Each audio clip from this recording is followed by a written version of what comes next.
toxicology, and wellness. As you can agree with me, as you will agree with me, this topic, or this inaugural lecture is not only topical, but current. It has something to do with health, especially given this time when our health sector is in crisis, when there is continuous hemorrhage in our health sector by the immigration of our health professionals to the advanced countries of Canada, UK, and Australia. So when the MC was making his introduction, I flipped through the inaugural lecture, and I found out that, put in another way, he is trying to tell us, the nexus between healing, toxicology, and wellness. He is saying that much as some of these plants can heal, they might also be dangerous. That is the toxicology aspect of it. Much as it might make you well, but it can also be injurious to your health. And that is why we have to exercise caution and carry scientific inquiry into some of these plants, so that when we take them, we will be healed instead of being killed or our organs damaged. And looking at it, the lecture was written in a simple, flowing language that will make everybody comprehend what he's saying. The sub-themes were carefully selected with the sieve of scholarly detachment. So, ladies and gentlemen, I welcome you to this intellectual feast, and happy are we who are called to partake of the feast. Thank you very much.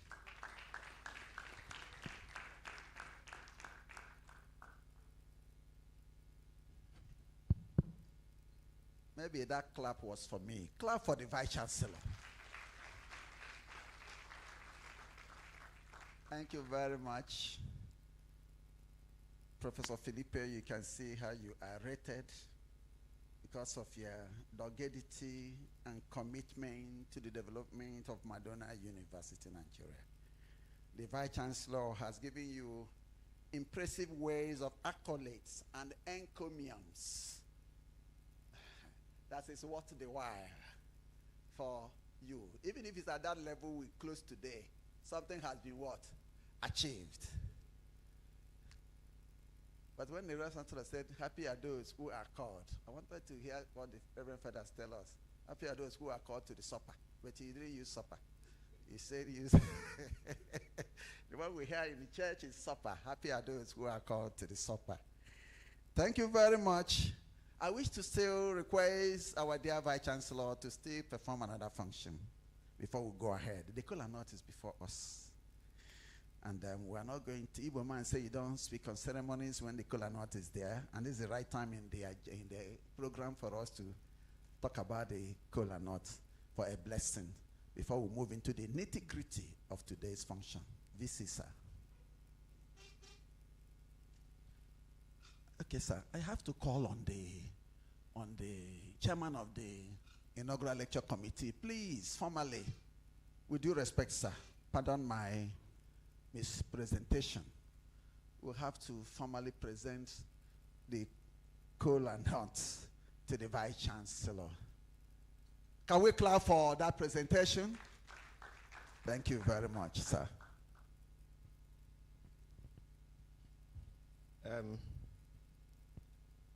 The kola nut has some ritual surrounding it. It does not understand the English language, but it can hear it.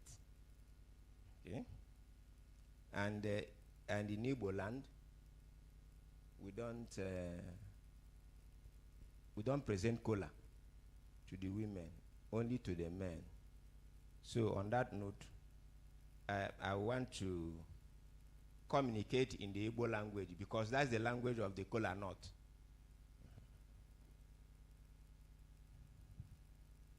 Umu Koji Abiano. Umu Kekwen Oji o.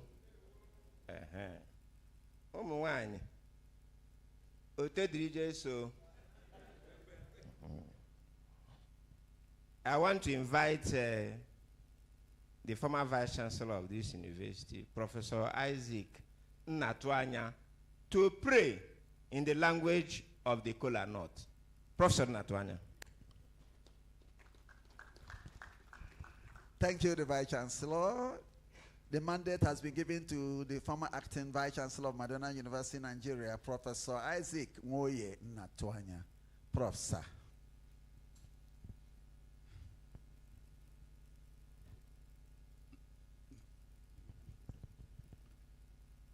Ndị be anyị ndewonu.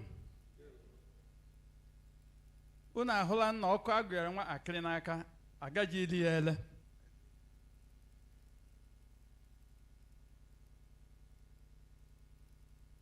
Vice Chancellor si ayaghị ha nwaanyị ọjị. Ọwụ mkpa Igbo ji deme ya.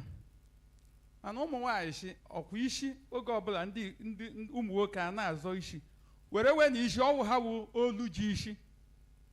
Nke ọbụla ha chere isi ahụ ya agama nga ahụ. Ọtọ ọnụọ ya mkpanụ ya agama nga ahụ. Unu bụ isi unu budenu ya. Ọjị abịanụ. Chineke bi n'eluigwe. Ụmụ ga-eche ego ọjị a n'ihu. Ka ị were ya gọzie anyị. Ka ị taa ya n'oti n'oti ka anyị taa n'ibe n'ibe. Nwa akịrị adịghị eche nna ya aka mgba. Adịkwanụ nwoke bụ nna ya ụzọ mụta diọkpara onye mụ ya. Anyị wee nna ya Chineke. Lenu fada founder. Chineke deme nwoke a ndụ. Ihe ahụike. Ihe niile iji ya eme anyị rigo uru ya. Ya wụ na ọwụ ya anyị agaghị ịgbakọ nga ntaa. Aishi Chineke ka ị na-edome ya ndụ na-enyekwu ya amamihe kwuru amamihe ka ọ ga-abụ anyị eshi na ya na-akpọta ihe. Lee uyi akwụkwọ awụ Madonna University Nigeria. Chineke bi n'eluigwe ọwụghị ihe mmadụ nkịtị mere ọwụ ngewa mere ya ọwụ ngewa guzoro ya. Anyị na-achị chekwebe anyị chekwebe ụmụ akwụkwọ anyị chekwebekwe ndị nkụzi chekwebe nne na nna na ikwu na ibe. Anyị wee na-achị ihe anyị bịa n'ụbọchị taa ohu nwoke ka si ele aha ga na-etugo. Ọ bụrụ na nwoke ahụ wụ prọfesọ ya gwa ndị igwe na nze na aha otutu ya bụ akwụkwọ amaka. Unu ahụrụ ya akwụkwọ ya wụ na ọwụ ha akwụkwọ anyị agaghị ime ihe anyị na-eme taa. Anyị wee na-asị biko Chukwu chekwebe anyị niile chekwebe onye ga-ekwu okwu n'ụbọchị taa gọzie ya. Ya wekwara nke ọ ya ekwufe mee ka o kwuo karịa ka anyị si chee. N'ikpeazụ ka otuto na nsọpụrụ dịrị naanị aha gị ebe n'aha Jizọs. Amen. Nigeria kwen. Igbo kwen. Ikwere kwenu. Uonu. Rienu.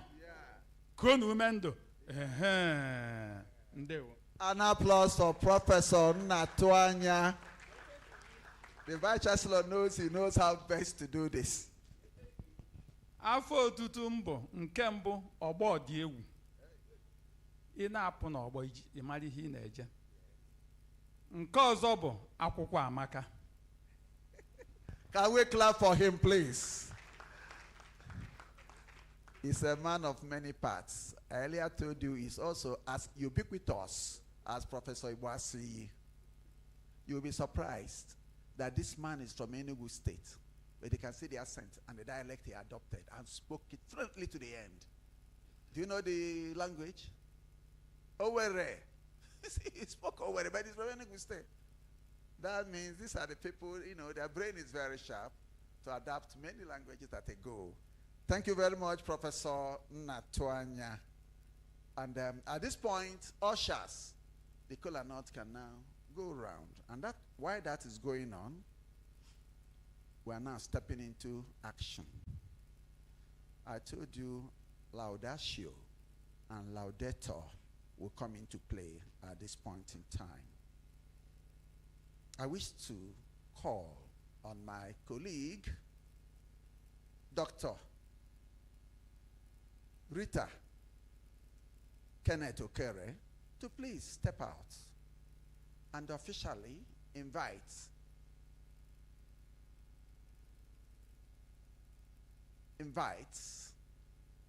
our Iroko, our masquerade, the person that made us to be here, the inaugural lecturer, and also call out that special person that will tell us about him, the laudator.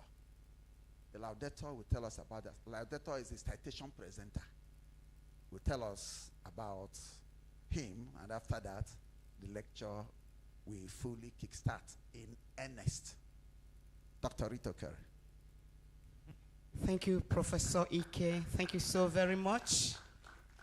Thank you, the Vice Chancellor, members of the High Table. Permit me to stand on the already established protocol. I don't know if there is any of us who doesn't know the man we are talking about. The man that is going to thrill us today with his lecture, and the man that will have the opportunity to talk to us anyhow. Sorry if you are not his friend. He can just render you, well, but I know him, he's a gentleman. Permit me to bring out the tall, black is good, all the way from Cameroon. A very intelligent man, but unassuming.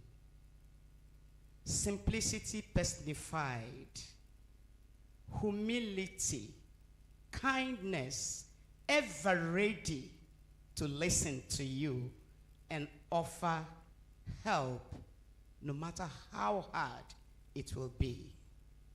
I thank God I was called to come and talk about him. He's my professor. No, I'm not talking about him. I will call him out, but then I just want to water the ground and condition your minds to be ready to receive the Ijele of today. That is the big masquerade. The academic Iroko. He will come today and put smiles on our faces. I am calling on no other person than Professor Philippe Emmanuel Mounmbegna to please step out, let the world see you.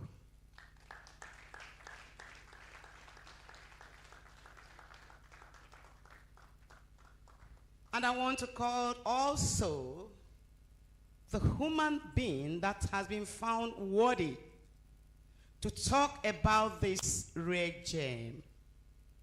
It's not everyone that can come out here and start talking about a professor of this caliber. I'm calling on the lady that is blessed, that has been found worthy to come and tell us more about Professor Mounmbegna. And who is this person? All the way from Port Harcourt.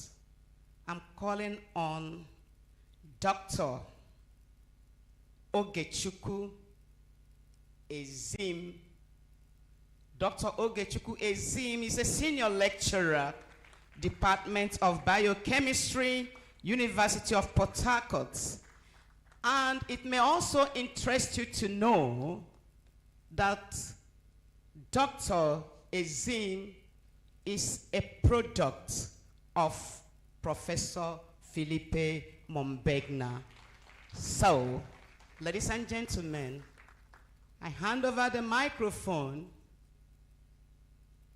to this lady that has been found worthy to tell us about our dear Professor Dr. Ezim. You're welcome. Thank you, ma'am. Thank you, the Vice Chancellor, members of the high table. May I stand on the existing protocol? I'm so happy to read the citations of Professor Philippe. He was my lecturer. I graduated from this university 19 years ago.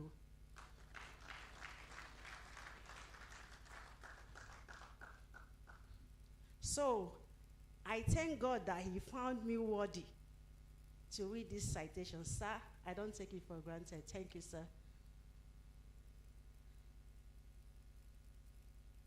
Professor Mounmbegna Pokuso Philippe Emmanuel was born on March 11, 1973, in Bamfang, a town located in the west region of Cameroon, to Dr. Samuel Pokuso and Mrs. Elizabeth Chuntung, both of blessed memories. He began his primary education in 1976 at Vogbeti Primary School in Yaounde, then moved to the Ecole Sibek Bonamuti Akwa and completed it in 1982 at the Ecole Publique de New Deido in the economic capital of Cameroon, Douala. He proceeded to College Afrique.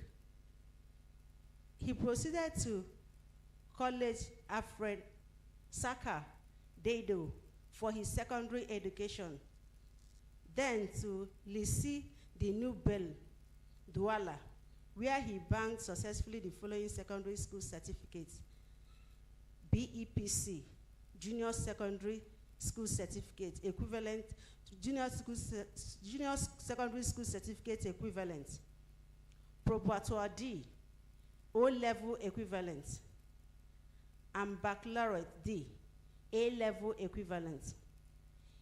He later gained admission to study biochemistry and molecular biology at the University of Yaounde in 1993. He graduated in 1996 with a Bachelor of Science degree in biochemistry and molecular biology in the second class upper division. In furtherance to his education pursuits, Professor Philippe studied briefly at the University of Ibadan, then at the University of Benin, Benin City, Nigeria, where he successfully banked his M.Sc and Ph.D. respectively in medical biochemistry.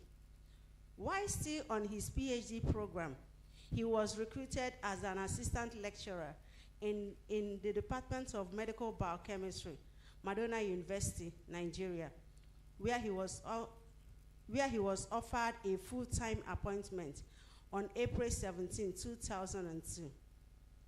He rose to the enviable rank of Professor of Medical Biochemistry on 1st October 2018.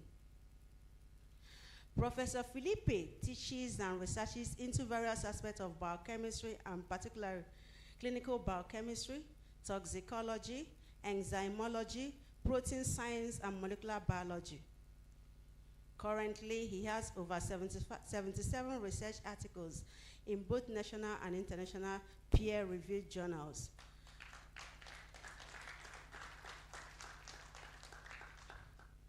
And has written chapters in several reputable textbooks, and has also attended and presented over 25 papers at national and international conferences. He has both local and international experience in clinical biochemistry, toxicology, molecular biology, and analytical chemistry, especially in education and research. He has visited overseas laboratories, such as the Molecular Biology Laboratory of the Faculty of Medicine and Biomedical Science of the University of Yaounde, Cameroon, through an AIRES-SUD France-sponsored fellowship in 2009. The GlaxoSmithKline facility in Bradford, London, courtesy of Royal Society of Chemistry Fellowship in 2017. The Analytical Chemistry Laboratories of the Department of Chemistry, Kwame Nkrumah University of Science and Technology, Kumasi, Ghana, courtesy of a fellowship obtained from the World Academy of Science.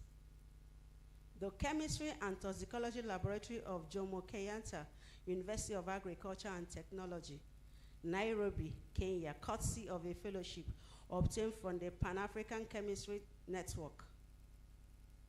He has also, through several academic leadership, training, such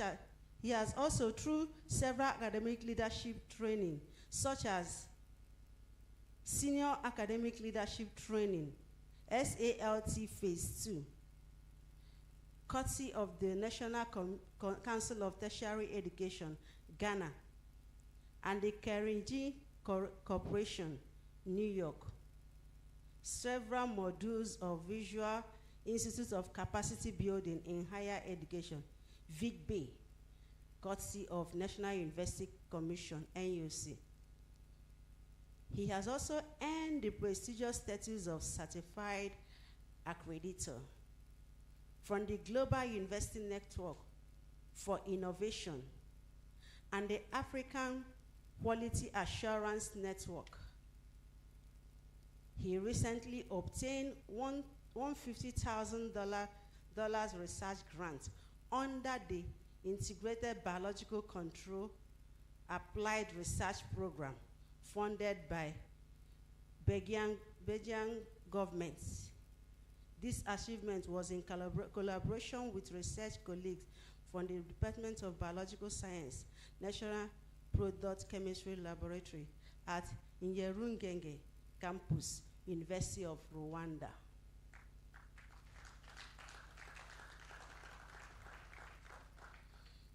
Professor Philippe has served as an external examiner for MBBS, B.Sc, M.Sc, and Ph.D. examinations, as well as an external assessor for promotion to the professorial cadre at various institutions.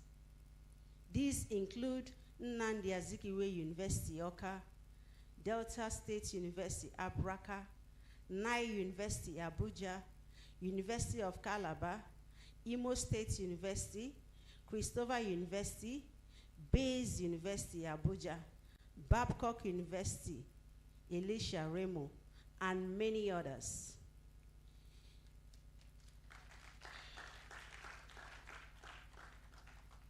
He is a member of Nigeria Society of Biochemistry and Molecular Biology, a member and current National Vice President of the Society of Basic and Clinical Toxicology, Nigeria, a member of the West African Society of Toxicology, a member of Pan-African Chemistry Network, and an associate fellow of the Royal Society of Chemistry. He is a charter member of the National Association of Artificial Intelligence Practitioners, a member of the Academic and Grant Writing Enclave Society. He has occupied several university administrative positions, such as the head of department, assistant dean, director of academic planning, and deputy vice chancellor at Madonna University, Nigeria.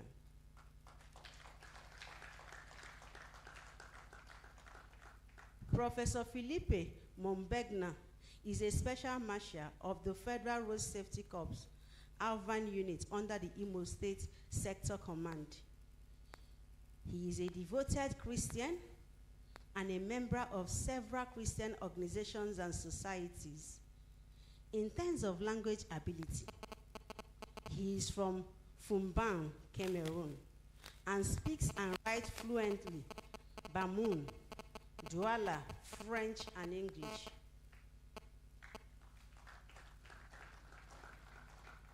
He also expresses himself moderately in Bini, Igbo, and Spanish. He is happily married to a lovely, beautiful, and wonderful woman from Imo State, and their marriage is blessed with 3 children. Vice Chancellor, sir, May I introduce a distinguished professor? May I present to you a distinguished professor, an accomplished biochemist, an erudite scholar, an international researcher, a humble and God-fearing man, to present the second inaugural lecture in inaugural lecture series of Madonna University. I present to you Professor Philippe Emmanuel Mounmbegna.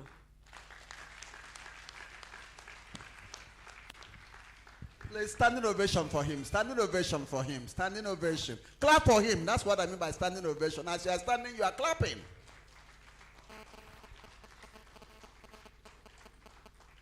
Thank you. You may resume your seats. Thank you, Prof. Over to you.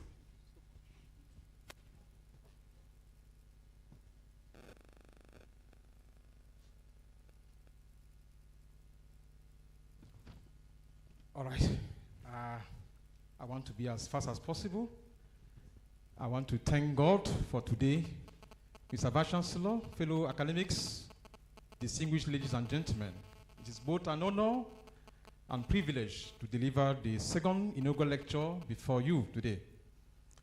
I am equally gratified to present this lecture on biochemistry, one of the most relevant and rapidly growing fields in the 21st century science. May I use the opportunities, Vice Chancellor, sir, to inform you that it's been 6 good years that I became a professor. This at the age of 45, and exactly 16 years after joining Mounmbegna University. My promotion in 2018 was by the grace of God, not by my power. I want to give all the glory to the God Almighty who made that possible. I want also to let you know that with that promotion, I became the first professor in my entire committee in Fumban, Cameroon, which is Mapuche. And also became the first professor in indigenous professor, that is Madonna grown professor, in the entire College of Medicine and also in the Faculty of Science, Madonna University. I am very much happy to be here. I'm humbled beyond words that I'm called to present this second inaugural lecture.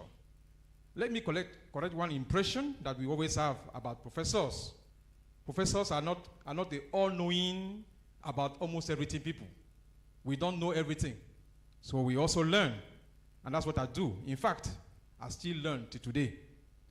There's no time I am not in a course. As I'm talking to you now, I have engaged and I've gotten certification in at least 4 AI and computer engineering courses, and I'm still learning. Very soon, I will make myself available to the computer science department. Professor Ugochukwu is here. I will make myself available to you to take courses in software engineering, some in AI, mostly the large language model, generative AI tools, and prompt engineering. Indeed, for me, a day is wasted if I don't learn something. Thank you very much. The inaugural lecture has already been defined by the orator, so I will not waste much time on it. He has done justice to that.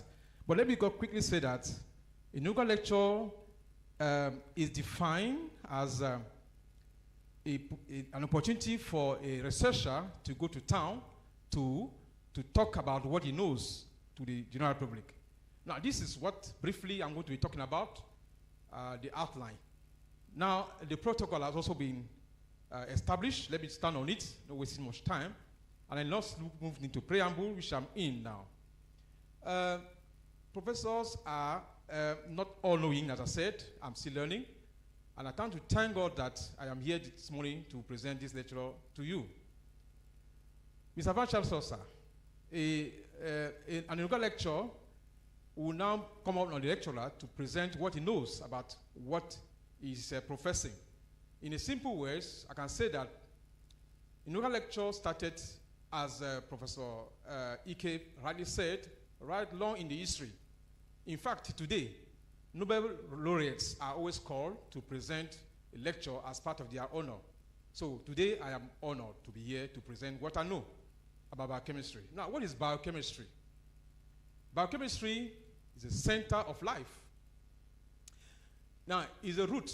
The root of biochemistry is an offshoot of organic and physiological chemistry. It's only about 60 years or so, or 80 years or so, that biochemistry came to life. It's a very recent course. And it was carved out of medicine, out of chemistry, and out of life sciences courses. Now, Professor Augusti, University of Maiduguri, said rightly that biochemistry is a novel science at the epicenter of life.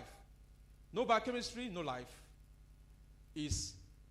No biochemistry, no life. Life is a mystery until biochemistry leads us into the secret of it. Now, biochemistry explains why and how disease occur. Medical doctor only diagnose. Biochemists uncover molecular reasons why that disease is happening. Pharmacists only manufacture drugs, but that will not be done until biochemists will identify the molecular targets. Last 2 years, 3 years or 4 years ago, we had this pandemic of COVID-19 that came in. Only biochemists were able, the knowledge of biochemistry was able to unravel this mystery. So with that, they developed therapeutics and vaccine that were able to curb the surge of the COVID-19.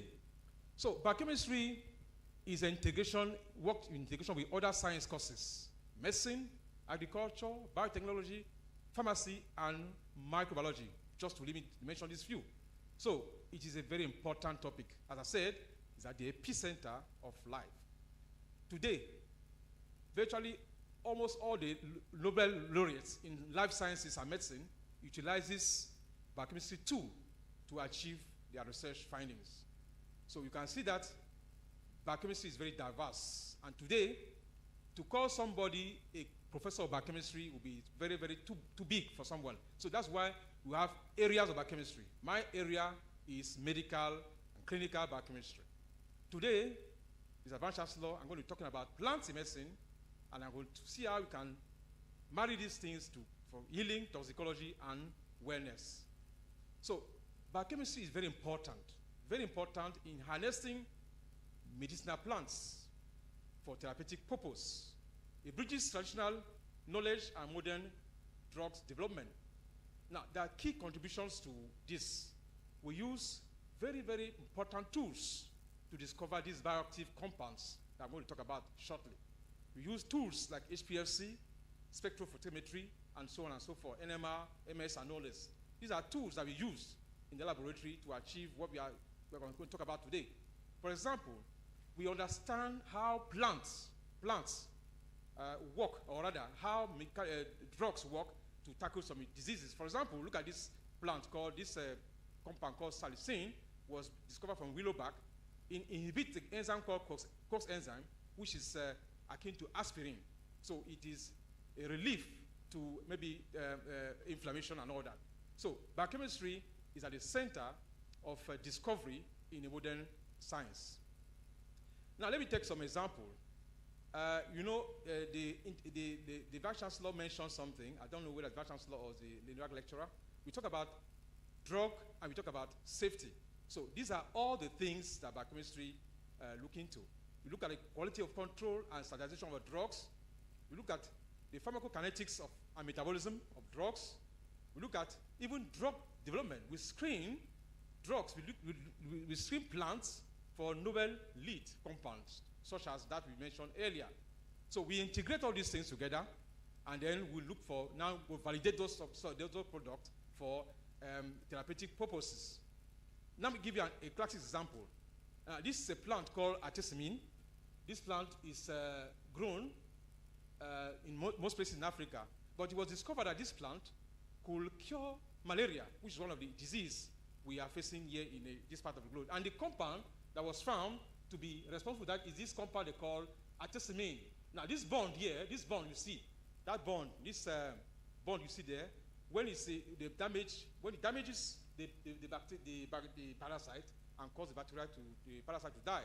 So this is how it functions. Then another one, this is the magic, they call it the magic spice, turmeric, it has a lot of properties. It has anti-inflammatory properties and antioxidant properties. This is a compound that was isolated from turmeric, and it's called curcumin. That's the chemical structure. So we are going to be dwelling in some of these things today. And then before we go into that, let me define clearly what is ethnobiochemistry, what is ethnobotany, and traditional medicine. I'm going to say that ethnobotany refers to what? It refers to local people interaction with natural environment, know how they classify, manage, and use this plant for therapeutic purposes. Now, the application of ethnobotanists have been seen for ages, and these are the basis of what? Plant-based medicines. Now, what is traditional medicine? WHO defines it as the sum of knowledge, skills, and practice indigenous to a culture, some people, to maintain what? To maintain good health, preventing, diagnosing, and treating illness. Now, what they call CAM, complementary alternative medicine, is in a condition whereby people use drugs that are found in another culture to find relief for that disease. The global use of plants, I will be surprised, will be shocked to understand that 80% of us in the world still rely on plant or tradition for cure. 80% of the population of the world. And then the rising trend in CAM or complementary alternative medicine is seen over the place. In Germany, Canada, and United States, you see more and more traditional medicine drugs, offices opening. And in one country that baffles everybody is that Ethiopia. In Ethiopia, 90% of the population of Ethiopia uses herbal remedies for primary health care. Now, the African context, we rely also a lot in Africa on traditional medicine for the cure of our diseases. Now, what we are talking about here is how to integrate all these things to achieve desired needs, which is what? Health. Now, we have a problem because most time, these plants, when we go to the laboratory, try to work on them, we try to isolate a compound. But we discover that plants better work in synergy. So crude extract, the way it is found in nature, are always the best way they cooperate. They found crude extract from plants. So it's not good to separate. You cannot go to the laboratory and start separating components. I tried that myself in the laboratory, getting a plant sample, identify a compound, try to separate it to administer. I didn't get the desired result. But when you give the crude sample, you get what you get. So today, I can say that the synergy, because there are so many chemicals that are involved in a plant sample that at the end of the day is a synergy of all these chemicals I'm going to mention today that lead to desired health. So it's important that we use crude plant extract to cure our diseases. Now, have you seen these kind of people? Mostly at parks, you see these guys moving out with bottles filled up with a lot of concoction. They propose it to us. Some of them even harass you. Sometimes I bought some that even use it. After harassing me, I'm obliged to buy. I just buy and go home with it. But at the end of the day, after so many years, I'll be throwing it away. I didn't make use of it. So, indeed, these plants are working. I will tell you why. Now, the oldest and most diverse therapeutic means is traditional medicine. Traditional medicine is the oldest because it is found, and the cradle of that one is in Africa. Remember, Africa is the cradle of humanity, isn't it? Now, why traditional medicine persists in Africa? For two reasons. First, the inability of people to go to the hospital because of funds. Hospitals are very expensive. And secondly, we have limited facilities for medical services. In rural areas where we have a hospital serving a very large area, it's very difficult for people to get to the hospital. So we can have lack of even cure. We have diseases like malaria. We have diseases like HIV. Today, for many years, we have been talking about malaria. We have not found a drug, a disease, a cure to that today. So we keep on going back to the plant to find a solution. Now, Africa is so blessed. Africa is so blessed. You know why? You know, in Africa, we have these things very accessible to us. In the whole world, we said about 40 to 45,000 of plant species have been found. You know, only about 5,000 of these plants have been used medicinally. That is very, very, very unfortunate. We have strong phytochemical compound in plants in Africa. Why? Because of the harsh condition we have in Africa. The position of Africa vis-a-vis the sun make plants to develop resistant mechanism, and in doing that, develop a lot of phytochemistry, phytochemicals.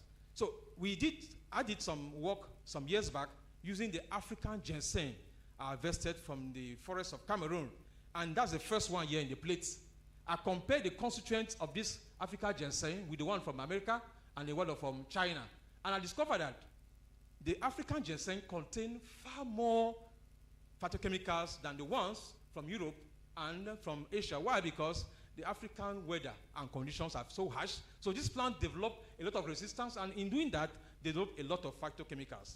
So that will show you that we are blessed in Africa with a lot of things, a lot of plants.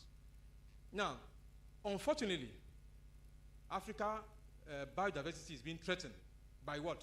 Deforestation. Every year, Africa loses 1% of its forest. Now, if you can imagine that what will happen in the next 20 years, every year, and in so doing, all these plants are also going. We are destroying them, and it's not very interesting to us. Now, we have high rates of deforestation in Africa, and it's destroying the biodiversity of Africa. Now, globally, Africa's contribution is about 25%. 25% of the global biodiversity of trades. So we can see that in Africa, we have a lot of plants that can be used. So African traditional medicine, with a vast biodiversity and cultural wisdom, offers immense potential for global health. Now, we are talking about global health, we are talking about phytochemistry, we are talking about plants. So what are those components? I want you to leave here with this information. If anything you are going to leave here with is to know what are those things. Those things are called phytochemicals. Phytochemicals are bioactive compounds found in medicinal plants. I've spent almost my entire time in research identifying and getting them. Now, they have, very importantly, therapeutic benefits and contribute to traditional and modern medicine today. These compounds help plants defend themselves against the environment, against microbial infection and all that. And then, in so forth, they are also being useful to us. The study of phytochemicals is known as what? It's known as phytochemistry. Let me just give you in short, I will run through some phytochemicals. We know the first one talking about here is alkaloids. These are plants these are phytochemicals we isolate from plants. Alkaloids. You can see the structure. Let me go. Now you have glycosides. Glycosides are also found in the plants. You can find them like, for instance, things like diacetyls and all that. You can find them. You also have flavonoids. Flavonoids are found in plants. We have polyphenol with antioxidant property. Very important. They are found in fruits like vegetable, and also you have like apple, onions, and then you also have phenolic compound. Also very important, the antioxidant properties, and they are responsible for the coloration of plants. The color of plants are mostly by the reason of the presence of phenolics. They are found in kaifik, in some plants. They are used to combat cancer, cardiovascular issue, and infection. You know, have saponins. Saponins are also a class of phytochemicals I'm going to be talking about this afternoon. You have tannins. Tannins are also found in bark and roots of plants all over the place. You have the terpenes. You have the anthraquinone. You have the essential oils. They are extracted from leaves and the stem, flower, and roots. And you have the steroids. Steroids are very important because they play roles as what? They play a very important role in heart disease treatment and osteoporosis management. Now, I haven't gone through the classes of chemicals we found in plants. We have approximately 1,000 documented plants, medicinal plants that have untapped therapeutic potential in Africa. And we are still working to unravel some of them. Now, what is the importance of medicinal plants in Nigeria? The very important for addressing the current emerging health challenges. They form the integral part of our traditional medicine, and I'm going to talk about that later on, how the white man's civilization helped to kill the knowledge we have about plants. Now, a convergence of desire. Now, personally, my late father was a medical doctor. He was a staunch orthodox medical doctor, and he believed in only medicine. If you are a traditional doctor coming near our house, he will resist it. And until he died, that was his belief. So there was this resistance to traditional medicine from my own father. And I grew up with that knowledge. I was resisting anything plants. If you come near me with plants, I will not be friend with you. Unfortunately, or fortunately, as I was I was going to say to you, later on in my life, I discovered that this plant we are running away from actually where we should be running to. Now, the religious perspective of health, you know, in Exodus 15:26, the Lord said, I am Lord, I am your Lord, I am your healer. So God is interested in our healing, very interested. In 1 Peter 2:24, the same thing, Revelation 22:2, you go back home, you read it, you can see that God is interested in our well-being. Even the Islam, if you see Quran 5:32, you know, the Prophet Muhammad, peace be upon him, he said, take medicine every day because every disease has a cure. But when they asked him, he said, except one. And I said, which one? He said, old age. Old age doesn't have cure. But I will tell you now that it can be managed. Now, traditional religion and health, you know, that was a disconnect that we're talking about now. Religion seeks to get us well, of course, and connect us with the Creator. Now, there was this misinformation about bringing in conflicts between religion and traditional medicine. Now, because of this, the early missionaries came to Africa and demonized our parents by doctors. Traditional doctors were demonized. Some of them died without passing down the knowledge they knew. So they died with their history. And because of that, there's this big gap. So they demonized our parents, and there was a stigma even around the traditional doctors. You dare not near them. You know why? Because these guys, they're not just curing the disease, they were also very spiritual. So, and because of that, there was this conflict between religion and traditional doctors. So, but the most important thing is that whether the traditional doctors or the Orthodox doctor or the religious, all of them want us well. And how do they want us well? Either by taking medication and everything. So even in the Bible, you record that even in the Bible, in the early days, medical drugs were taken. If you go and read the story of Jacob, the son, Jacob, have to give his father a drug to arouse his what? His fertility. That was the reason why the second son was born.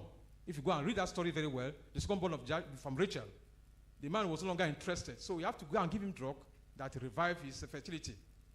Now, my early career in academic exposure, my stay in the medical school, University of Yaounde, at the beginning fascinated my interest in immunology and its application to healthcare. And because of that, the first topic I talked about, or I tried to investigate, was the breast milk and infant health study. I started that study in University of Benin many years ago with my supervisor, Professor Campbell. But, you know, along the line, I was stuck. Why? Because superstition. What I was doing, I was supposed to follow up women and babies after delivery. So I was going from home to home. I would follow them. They would enroll in my study during antenatal. And then after delivery, I would follow them in their home for the next 6 months, collecting breast milk sample. But unfortunately, along the line, I have a lot of opposition, even from their husbands. One of them almost beat me up for coming to their house to collect sample of breast milk. And then one of them almost beat me up in his house. I went to his house one Saturday morning. He said, my friend, I understand you come here to collect my wife's breast milk. I said, yes, sir. He said, how do you collect it? I said, sorry, sir, I don't collect it myself. I give her sample and she give me, give her sample container and she give it to me. So that, after about 3 years working on that topic, I could not make any headway. Because after 3 years, our target was about 150 samples, candidates. But we could only do about 13 or 14 to completion. Most of them enrolled halfway into the program, they disengaged. So it was difficult for me. So I have to abandon that. So in the midst of this dilemma, in 2005, I was traveling between Warri and I was driving down to Madonna University. I was driving down there between Warri and Benin. At that time, I encountered laborers that were digging trenches to bury communication wires. Yes, they were burying these optic fibers, MTN and all those. They were digging everywhere. 2005, if you recall very well, almost every highway, you see them digging. That was under the hot sun around 2 p.m. I was marveled. I said, how can these guys working under this hot sun by 2 p.m. there must be something behind, because I could not stand it. I parked my car and came down to engage them. After engaging them, they confessed to me that the reason for their strength is concoction. In fact, one of them went down there and brought a bottle of something and took some and said, this is the reason why we are doing what we are doing. Because without this, he said, without this, they cannot do what they are. So that was, for me, that was a clear example of how plants can lead one to resist stress. So the epiphany. Then my curiosity was sparked. What made this concoction so effective? At least it was obvious to me that these guys are taking this concoction and they can perform this well. It was obvious to me. So I engaged them and they gave me even contacts of their supplier. I didn't stop there. I went for these contacts. I went and met them one-on-one, about 4 or 5 of them. And in that interaction, I discovered that there are a lot of plants. They're mixing together to give that desired response from them. In fact, that query took me to 3 countries. I went to Cameroon, I went to Ghana, looking for these traditional doctors and interviewing them, and I invested a lot of samples that are being claimed to offer these desires. So then, my lesson was that I learned a lesson. Now, it is very important to be open to new experiences and perspective research. You know, we don't just look in one way. So I now begin to appreciate the importance of the role of traditional medicine in modern healthcare. That for me was a clear indication. Now, my research journey so far, when I reflect back, I discovered that even though I didn't start in medicinal plant, I was in immunology based on my interaction with medicine, but now I became a full-time herbalist. The herbalists were my friends. I was going from one herbal house to another one in Benin. In fact, there's a street there, I've forgotten the name of the street, Dr. Wasoje, where almost all the herbalists there knew me. I'll go there, I'll be discussing with them and getting information about plant, which one cure what, and which one cure what. So, that's what led to what I am today, a professor of medical biochemistry. Now, what's a professor? For me, becoming a professor is not the end of it. In fact, we are just being commissioned.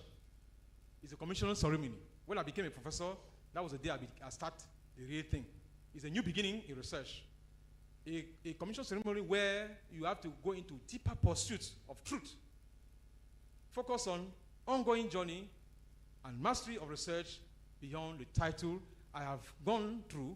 So I have been pursuing this truth to find out what in these plants are actually curing what.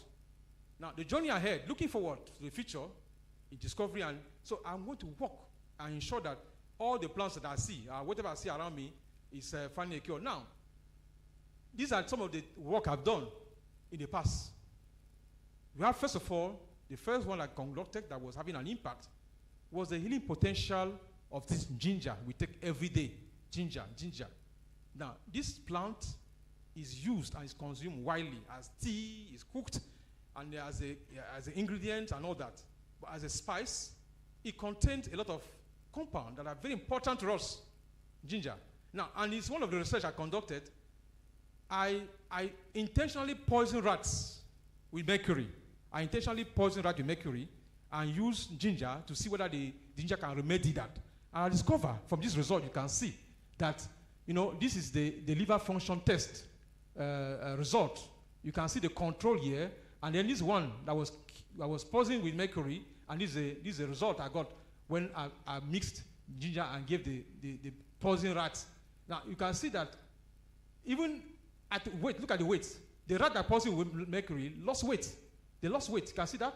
They lost weight, minus 30. But when I gave them my ginger, the loss of weight wasn't as bad as this one. In fact, they only lost small compared to the one they control. Now, the bilirubin was badly damaged when they were giving mercury. You can see that it was recovered. This one is AST, transaminase, and you can see that it was badly damaged and it recovered. You can see that virtually all the liver function tests or indices that are analyzed, upon giving the ginger to my rat, they all recovered. So that's one of the first research I conducted. And Mr. Vachas, I can tell you that research I conducted sparked a global interest in gingers hepatoprotective abilities. And today, last time I checked, I have 125 authored that cited this particular research, which was just a little one, just 3 pages. It was just a minor research I did, and I look at the importance. So I was able to establish that ginger you collect every day can protect our liver from toxic compound. Next, I also looked at our kitchen to our rescue. Your health starts there in the kitchen. What I did was that, let me just first of all define something. We call it reactive oxygen species, ROS. They are product of body's defense mechanism and normal metabolism. When as a result of oxidative stress we go through every day, ROS are being produced. And when the body becomes overwhelmed, you now lead to what? Cellular damage.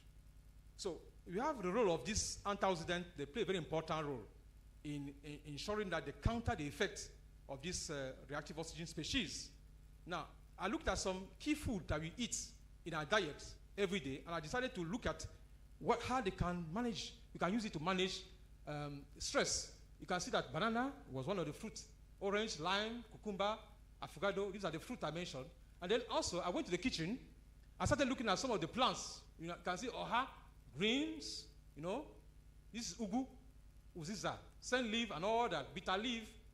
They are all listed there. Ginger, garlic, uda, thyme, and black pepper. Now, what was my result? I look at the phenolic compound of all these compounds. Among the fruits I looked into, I discovered that the star apple, look at it here. The star apple has a very high phenolic content. It also has a very high ferric reactive antioxidant properties. And also, you have a lot of number one, in terms of flavonoid content. Among all the plants I discovered, all the fruits I was able to investigate, the star apple stand out high above. Now, which should star apple? That's what they call udara. So, my friend, ladies and gentlemen, don't overlook these fruits next time it's in season. Unfortunately, in Africa, when the plant goes out of season, we don't see it again until next season. In Europe, they harvest them and preserve them and even sell them all year round. So this, don't look at it and run away again. Don't turn your face. It's better than mango. It's better than what again? Better than avocado, better than pineapple, better than pawpaw, better than orange, far better than banana. Is that clear? Please, take note of this. Now, among the legumes and spices we use in our kitchen, I was also able to do some work on that. You look at that. This oha, green, ugu, uziza, and all that. Look at that. Down. Now, the number one out of them all was thyme. Look at that. Thyme. Thyme gave us a very high, it has a very high phenolic content. It has a very high flavonoid content. And then you can see that among all the plants I discovered, again, plants and scent leaf are made the best. Scent leaf, number one, followed by thyme. So, scent leaf have very high phenolic content, and thyme have the highest in flavonoid content.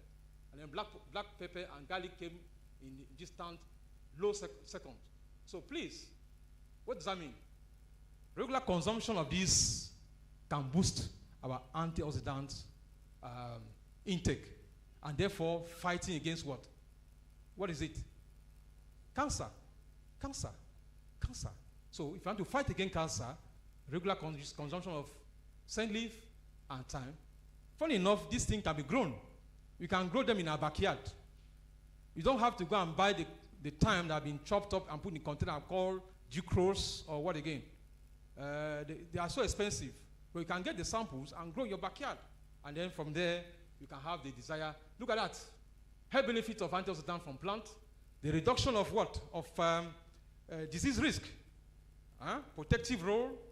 They have practical advice. So you can see this man sipping. There's a teacup containing a thyme tea that can also be consuming. Now, the next one I move into, I look at this. This is ugu. And this is what? This is still the almighty scent leaf. I looked at this too again. I wanted to know the natural remedy against healthy, how can you boost our blood content? I was reading through literature. I discovered that they talk about ugu leaf boosting blood. They talk about scent leaf. Now, we decided to investigate this in the laboratory. We use, again, rats all the time. We use rat to start from. We use rat in the laboratory, and we tested these things on them. And what do? We discovered that rats that were treated, these are rat that was untreated before and rat treated after. You can see that the red blood cell, look at that. Rat that was untreated, red blood cells boosted. See that? What the blue blood, that's the white blood cell boosted. Hemoglobin boosted. PCV boosted. So you can see that from all this, I was able to establish that ugu leaf and the scent leaf would be very good remedy for healthy blood. So if you're having a patient, if you're having somebody in your house that having anemia-related issues, the best thing you can give them, one of the best things you can give them is ugu leaf in combination of this. So regular consumption of fluted pumpkin leaf and scent leaf improve blood health and hold potential for complementary approach to malaria, to anemia management. Right, time out. I think we are tired of it. Now look at this, this lecturer. He was in the class asking a question. 2 y plus 5 equals to 18. Find y. This guy said, sir, why do you find y? It's already on the board. What do you find? It's already there. All right, let's go back. Now, the power plants utilizing adaptogen for stress regulation or reduction. Now, the hook is that still, from that, my encounter with those guys walking along the road, my personal observation of laborers' stamina struck my curiosity. How can this guy be so strong, stamina, and working under the hot sun? So my objective was to find out how plant product will influence stress resistance and tolerance and improve stamina. As you can see, Professor Mounmbegna shaking her head. She knows much about this. Let me tell you a small story. This lady was my departmental lecturer. I was her HOD. And I was doing my Ph.D. in the University of Benin. And when I was to defend, she was, I don't know how it happened. They sent my Ph.D. thesis to her to examine. And meanwhile, she was my staff in my department. Though she's from the University of Port Harcourt, she never told me one thing. I never knew. Until I got to Benin. The day of examination, I saw this wonderful woman walking majestically. I greeted her, she didn't answer me. I greeted her, she didn't answer me.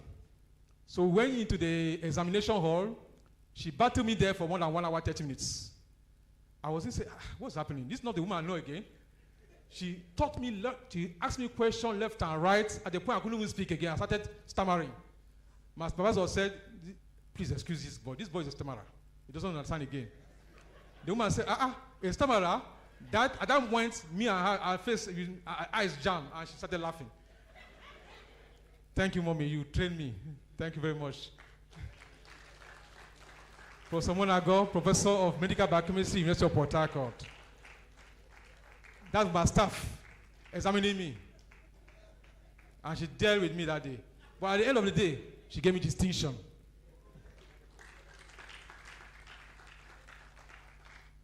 Now, what are adaptogens? Adaptogens are plant products or plant agents that first of all, they'll be safe, and they can enhance resistance towards stress. They can enhance resistance towards stress. Now, they are not curative, mostly they are what preventive. So you take them on a regular basis to improve your stamina, to improve your ability to resist stress. How do they work? They reduce, look at this diagram. Now, this blue thing is the alarm phase. This blue line here is our response to stress. Our response to stress. All of us here, when you have stress, this is a line. Response to stress, you have a spark. And then that's a total disorder of the homeostasis. That's a normal functioning of the cell. But when you take adaptogen, you can see this one in purple, it reduces that spark. So what does it do? We have found out that adaptogens can actually modulate and reduce stress, anxiety, and depression. They improve memory, focus, and stamina. they prevent age-related physical and mental decline. So if Mohammed was alive, we will see that actually there are plants that will also help in managing old age. So if you are getting old, it's one of the things you can be taking on a regular basis. I'm going to mention some of them to you, and they are around you don't even know them. They also help in heart disease, hypertension, diabetes, and more. Now, when I started looking into the history and into the literature, I discovered that Africa were the only one left. In Soviet Union, in the Far East, in China and others, they have gone far into identifying these plants that could be termed adaptogens. In Africa, when I started my study, virtually nobody ventured into that area. And that was an area I ventured to. Now, I was able to identify a lot of them, as you're going to see in the work we are going to do. Now, I look at the plants. As I said, I traveled to 3 African countries. I'm frequenting the traditional healers, going to the forest to harvest this plant sample myself. And then I got a lot of them. About 26 samples were selected. But at the end of the day, I narrowed down in 4 I'm going to talk about now. I have many of them, many results, but let me just narrow down to 4 that proved to be very potent. The first one was this plant, Sphinocentrum julianum. This is a plant. Now, the Igbo people call it Ike Agu, strength of the lion. So it's in a forest. It grows there in the wild.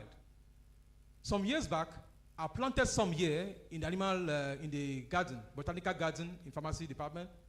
But before I could know it, they went there and collected the whole thing. For what? I will tell you why later. Now, this is another one. This is what? Alligator pepper, right? Right. Now, this photograph was taken in the forest of Cameroon. You know, the east of Cameroon, there are some people they call pygmies. Pygmies, they don't grow tall, they are very short. And they are very good in traditional medicine. In fact, till today, some of them don't go to the hospital. Till today, as I'm talking to you, they rely on plants to cure them, for their cure. So I went to them. This is one of the plants they gave to me as improving stamina. And then, this one again, I got this one in Ghana. This is a village in Ghana.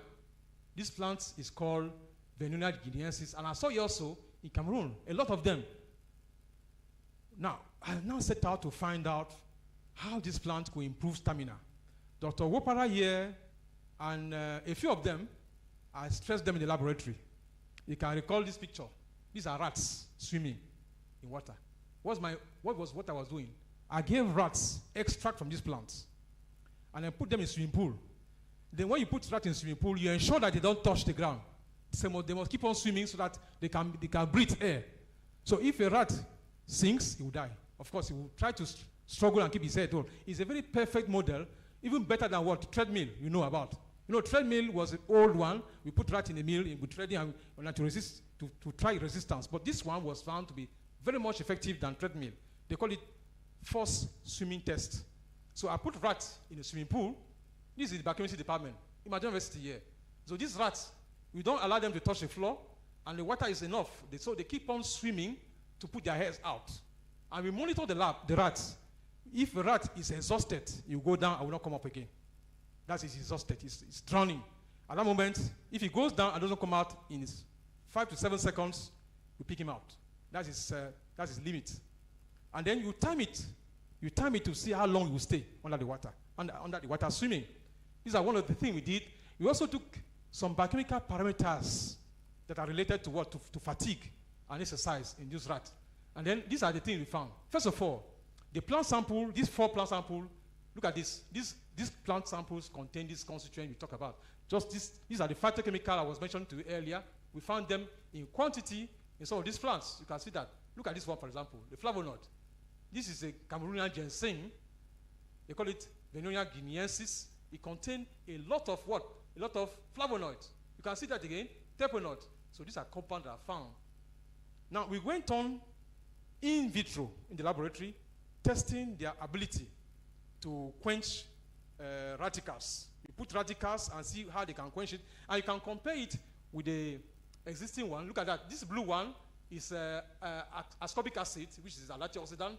And we compare these plants against it. You can see that they could as well harvest reactive oxygen species the same way with with what? With ascorbic acid. Now this one, we use alpha tocopherol, that's vitamin D, and we discovered that also an antioxidant, but all these plant samples did better than vitamin D.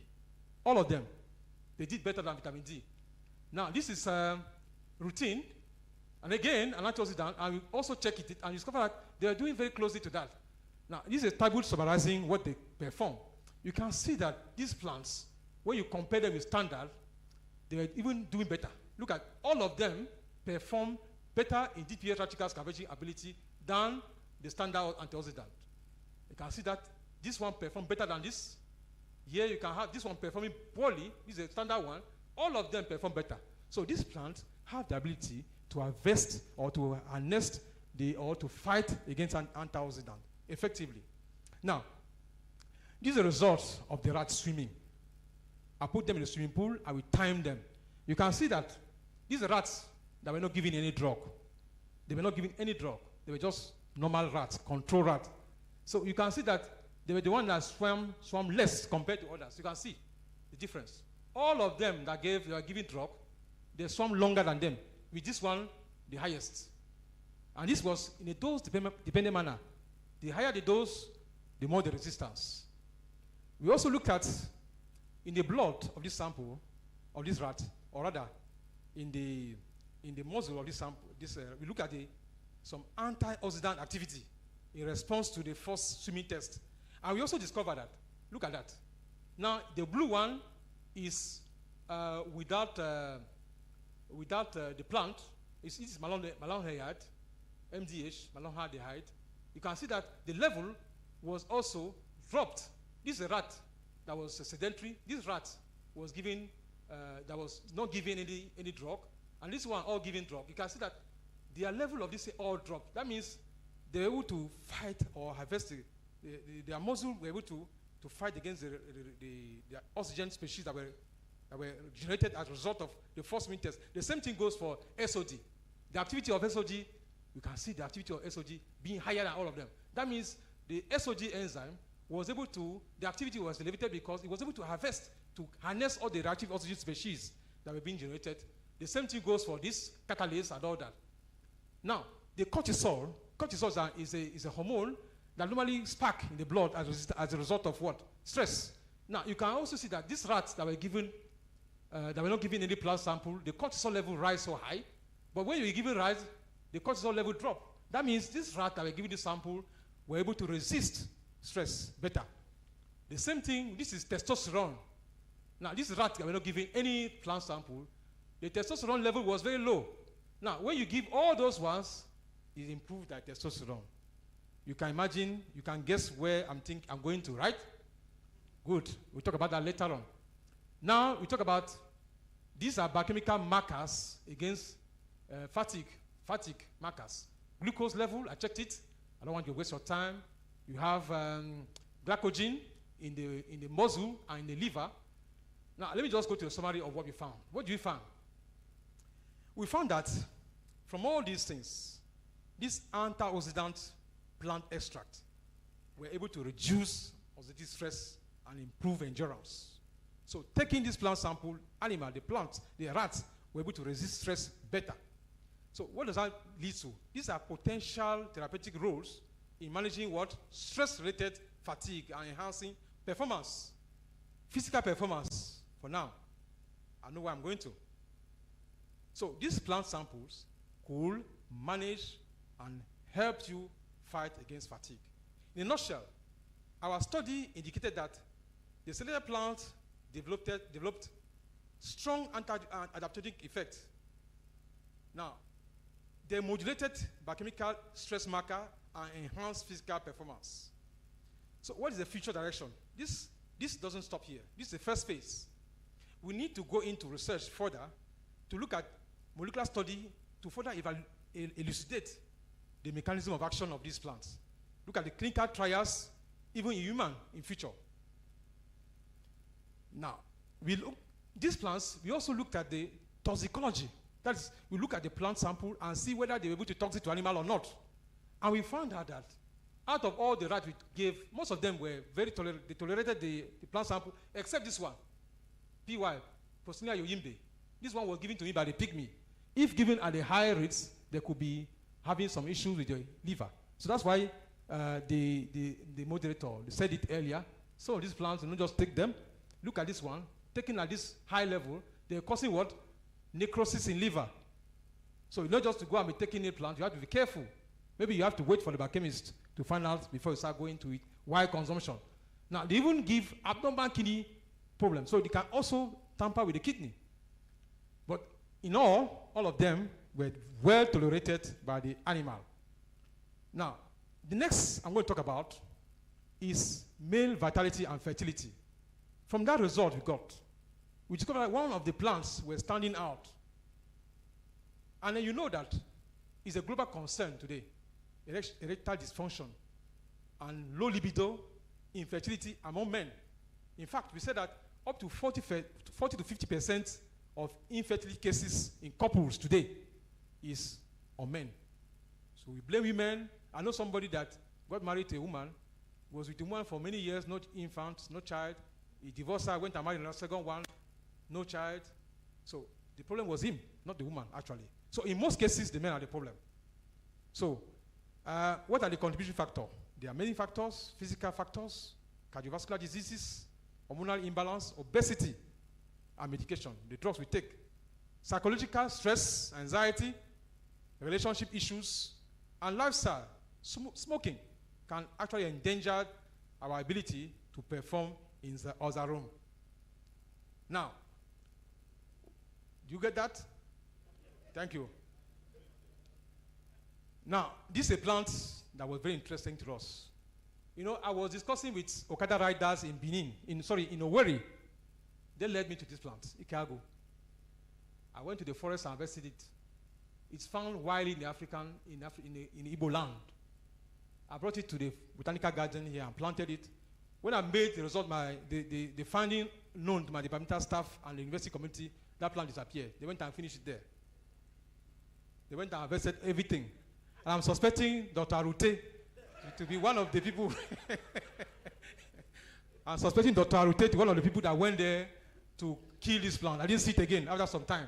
So this plant is being taken widely by the Igbo men to improve what? Libido, fertility, and performance in the other room.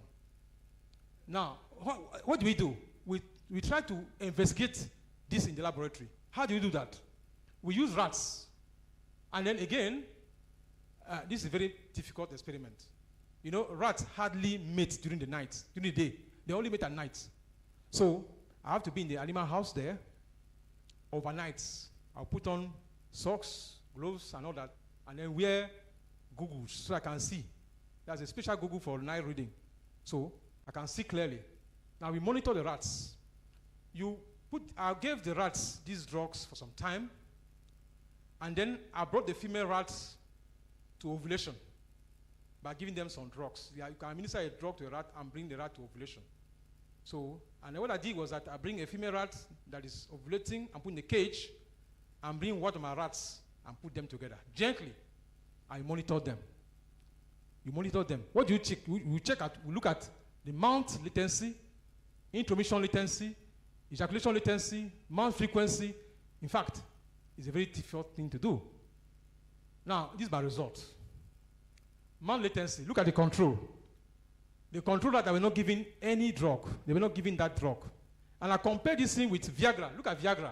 This is Viagra here. Viagra that we know. So I compare the result of this with Viagra. I put the rat there. This is the Ikago. Look at that. The control rat, is this in seconds? So when I put the control rat with the female rat, it took him all to 164 seconds to react. It was lethargic. He was not interested. But this one, within 26 seconds, it was on the female rat.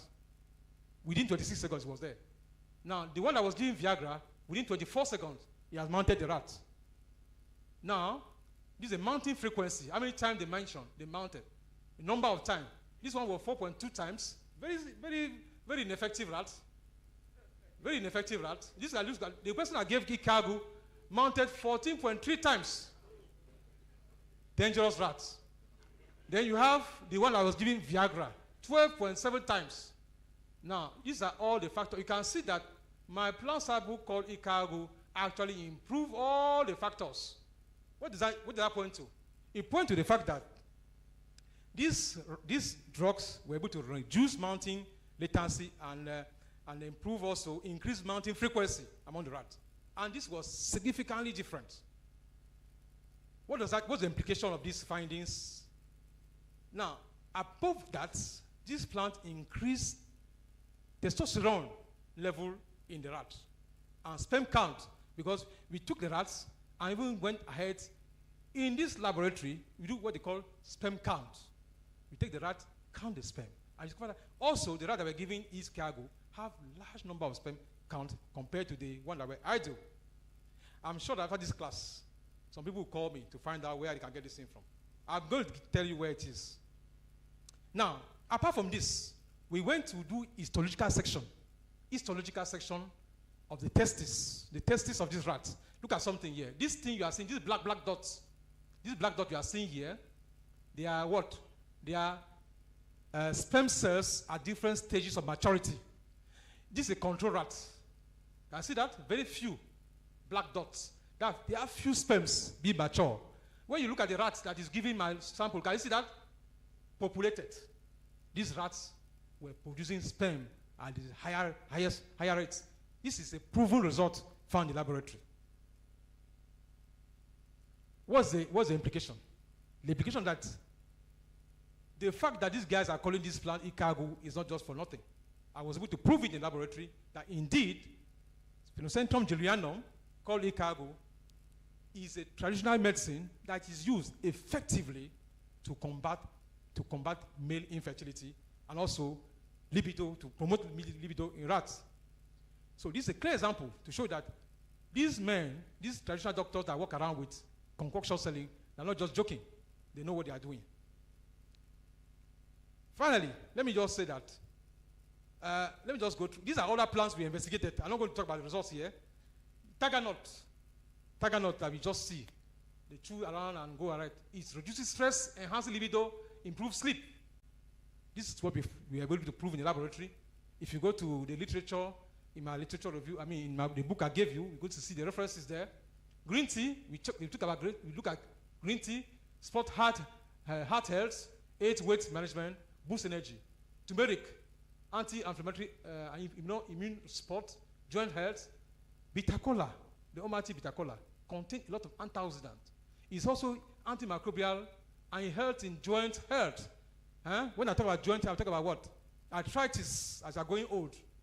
So these are one of the things you can take even as you're going old that can help to alleviate some of these things. So we chew them raw. This particular bitter kola, very important. I think you always have it, should always have it in your pocket when you are going around. Then the other one is aloe vera. These are all the plants we use. Now, with all these things, I think Africa we are missing a lot. We are missing a lot. With the market expansion and the interest in plants, it is estimated in 2030, $60 billion. That will be worth of the market of natural plants. So it's now important that we invest a lot in this area. Now, I want to recommend something between health. How do we now strike balance between healing, toxicology, and wellness in the use of medicinal plant? Africa, we have to come back to the roots. Unfortunately, some of our parents died with their knowledge because of they were demonized. They looked at them as, they were demonized when the white man came with the religion and orthodox medicine. Some of them died with their knowledge. So it's time for us to go back to the forest, go back to the garden, harness these plants, and see how they can be useful to us. Researchers, I want to call on researchers in the field of biochemistry medicine to come in together and let us explore more of these plants. And then that will help us to ensure that we'll bring a synergy between traditional and orthodox medicine. I see a country like Côte d'Ivoire. In Côte d'Ivoire, in most hospitals, they have, traditional doctors are not just sent out, they have their clinic in the hospital. So if you enter the hospital, they have segment for traditional doctors and segment for orthodox medicine. I think it's a great time that Nigeria embrace that as well, another part of Africa, because this medicine, actually, they are working. You can see from what I saw that They are actually working. So we can harness some of these doctors. In fact, in some countries now in Africa, like in Ghana, there's a course design. They call it what? Traditional medicine. Year 1, year 2, year 3, year 4. You graduate a B.Sc traditional medicine. So they train herbalists as well in the university now. That herbalist you were looking down in fact, Ghana is one of the countries I discovered they are harnessing their traditional medicine a lot. They rely a lot on bitters. All these bitters we are seeing in the market here are coming from Ghana. They have a lot of clinic, only traditional medicine. If you go there, you are suffering from a headache, you don't need to take paracetamol. They will just take one leaf or one product and give you. You go and drink one tea, and before you know it, you are well. So the researchers in Ghana are doing a lot, and I work with them a lot. And I'm here now to testify. Some of them are watching this thing online. Some of them could not come, but they are watching this online. And they told me that they are going to follow. So I work with them, and I know what I'm talking about. So we have to establish, the government have to establish fund and create support for them to ensure that traditional healers are supported together with scientists to come together and collaborate to bring about the much desire of good health. Vision, as I said, we have to integrate traditional knowledge with scientific rigor to improve healthcare delivery in Africa. Call for action. Now call for action. We should now stop this blanket framing of traditional medicine as bad or demonic. We should stop that blanket framing and then look at the positive aspect that traditional medicine can bring to us and bring together for our most interested well-being. At this point, I think I was able to establish clearly to you that traditional medicine is not just, it can bring about, no, don't you think that I don't love medicine. I go to the hospital, I take paracetamol. But if I have a drug from the plants or from the roots or from the fruits, whatever it is, I prefer that one, natural drug. They have less side effects. They have less side effects. So I want to encourage us, researchers that are here, religious leaders that are here, we should think about this area. Think about it. Encourage our traditional healers. Don't demonize them. Most of them will die very soon and won't get that knowledge again. It's better before they die, they are passing the knowledge to the younger ones. Let me acknowledge some people that have been very instrumental to my career about what I am today. First of all, I want to stand here clearly and say that, Mr. Vice Chancellor, I am very, very much grateful to you. And before I'm grateful to you, let me say that I'm very much grateful to the Almighty God. You know, I wouldn't have been alive. I would have died when I was 1 year or so. In the time when I was born, as a baby, I was sick, crawling. Some very dangerous senior neighbors, they threw me into a pit, toilet pit. I was thrown in there. They were joking, they were playing. They just picked me and dropped me there. And then my elder sister, who all the day was not speaking, she had difficulties getting to talk. Up to about the age of 2 years and a half, she was not talking.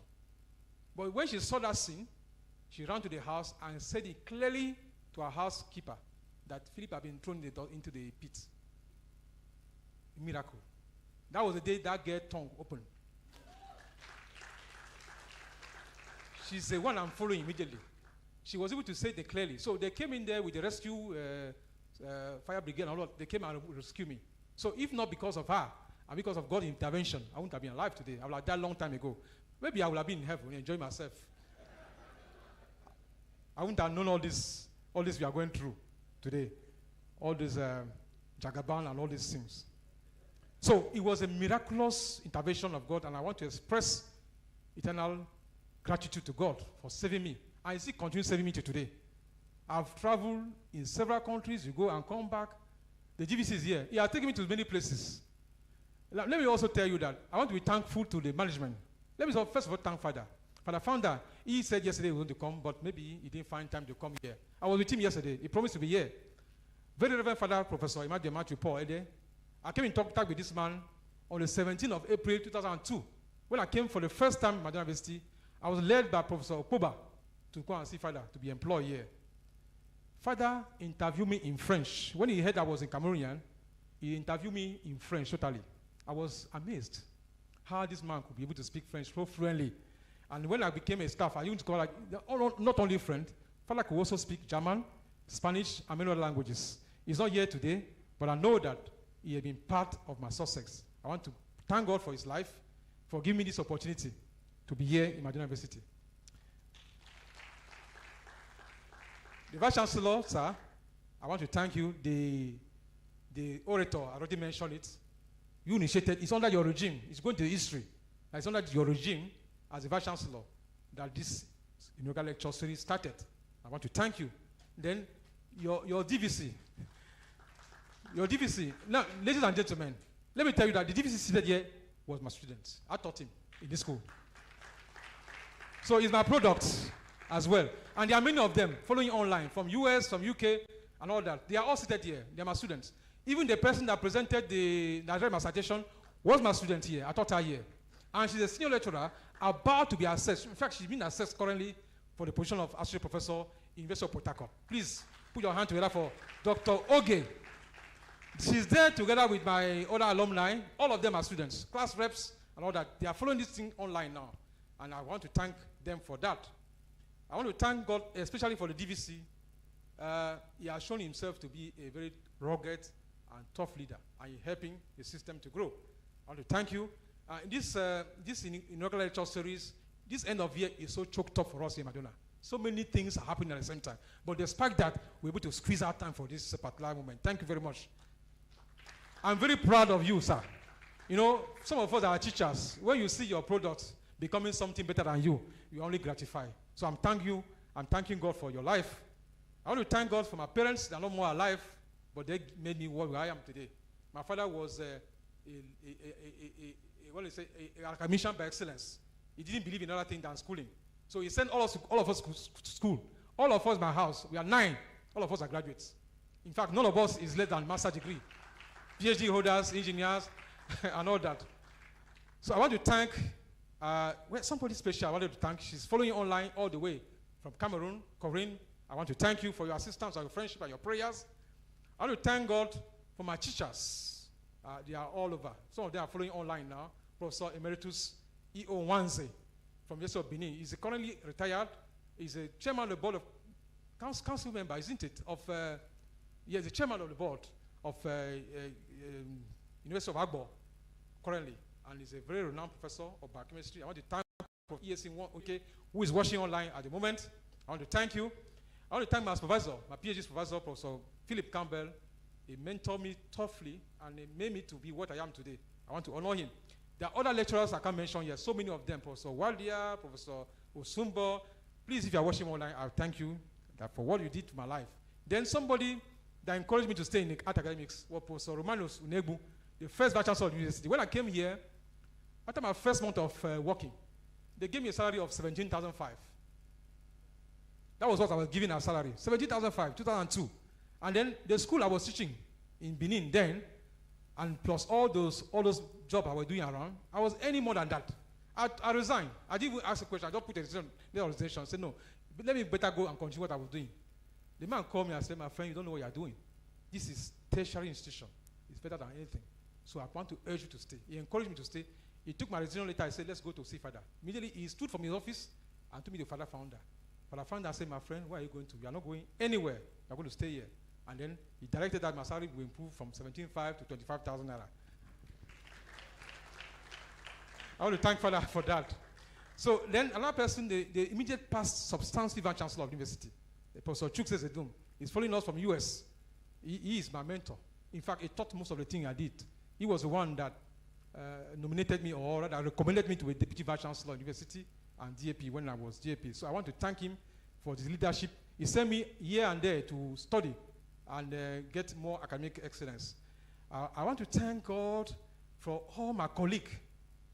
Some of them are online. There are some here. University of Port Harcourt, Futo, what again? UAES, University of Agriculture, IMSU. I saw some lecturers from IMSU here.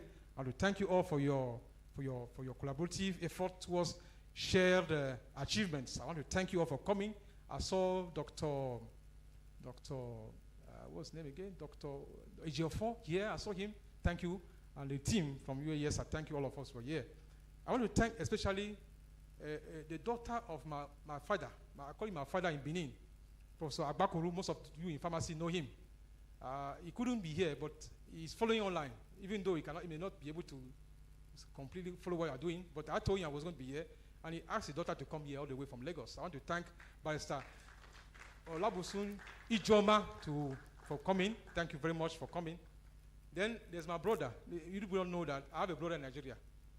We are born from the two different mothers, but since I came to Nigeria, he has been my number one friend. In fact, if you want to know anything about me, go and see him. Anything about me. Dr. Wasoje Sylvester from University of Benin. Thank you very much.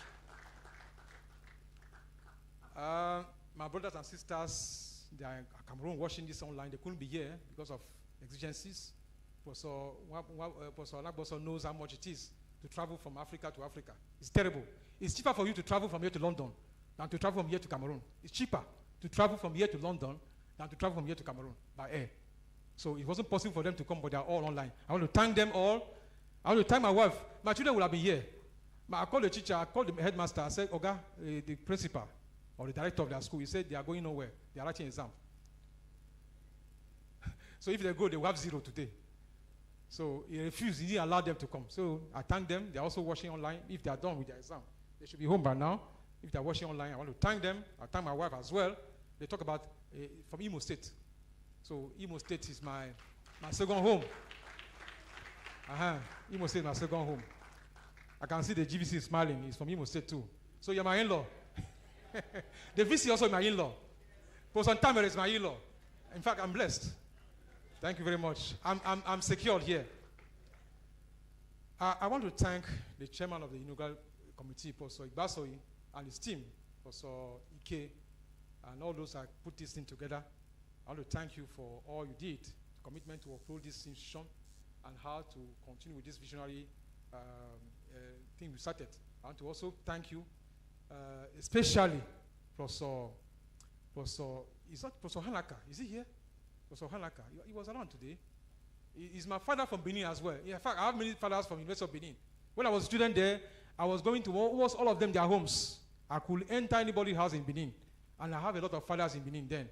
I want to thank them especially. I want to thank the Reverend. I don't know where he's sitting. From FBC Owerri. From Owerri. They all came here with the team. Thank you very Father. Thank you so much for coming. Thank you with your team. Deacon Norom. Is he here? Okay. Deacon, I've forgotten the name. It's escaping my mind. Deacon Dokun. And all that. Eliezer, Reverend Eliezer, all of you that came all the way from Owerri to support me. I want to thank you for coming. I want to thank Professor Boniface. Professor Boniface is a professor of engineering at Futo. Thank you for coming. And now to everybody that's here, I want to thank you. The family and everybody that's friend here today are the success, are the reason behind my success. So in conclusion, before I leave here, we need to build bridges between traditional wisdom and modern science. This will not only enrich healthcare, but also honor and utilize Africa's abundant natural and cultural resources. A doctor must come together with a traditional medical doctor.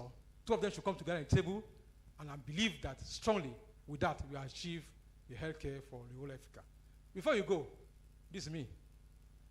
If I catch you on the roads, some of you have seen me in the streets in Imo State conducting patrol. When we are on this uniform, we don't laugh. If you don't have the driver license, you are in trouble. If your papers are not complete, you are in trouble. Thank you very much. Thank you for listening.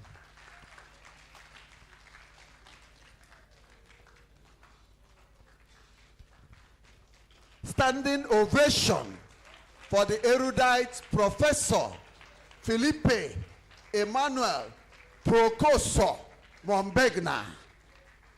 I'm not hearing the applause, please.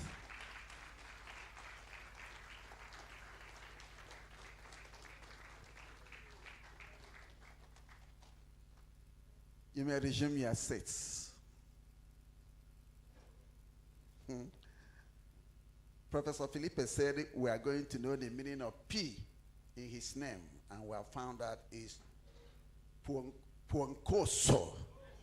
Puancoso. Did I pronounce well? Very well. Thank you, Puancoso. Don't be surprised. Everybody will not be saying Philippe again. They will say Philippe Puancoso. Good. I want to let us know very simply that I've not witnessed inaugural lecture presented by a biochemist. This is my first time, and it was thrilling. To me, I was busy. I sat down there. I decided to just make a little note, just little, because of the way this paper was presented. And I said, this paper was well crafted, well articulated, well structured, well diagrammatized, properly pictorially oriented, full of appropriate scientific nomenclatures, and the botanical or scientific names academically compelling, created audience attention, graphically enamored, tabularly exemplifying, molecularly enthusing, botanically inundated, and biochemically overwhelming, and health-wise remediating. And there are no phantasma. No phantasma. Reality. This is science here. So may I once again urge you to clap for this lecturer.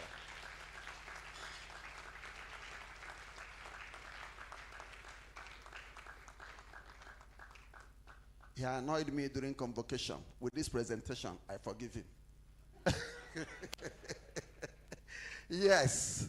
Ladies and gentlemen, before we go ahead to have our entertainment, I crave the indulgence of the Vice Chancellor because the next thing is presentation of awards to this wonderful presenter. But before then, we don't joke with our alumni. As an alumni representative here, a welfare officer, I insisted he has to be officially recognized.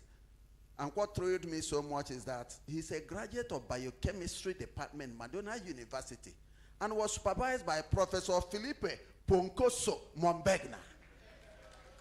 Yes. Can you stand for recognition? And that is Awaraji Uwezoke, a.k.a. Wazobia. Dr. Jude Ozumba, you're welcome. There are other people, but because of time, we'll move in straight ahead. It is time for award presentation.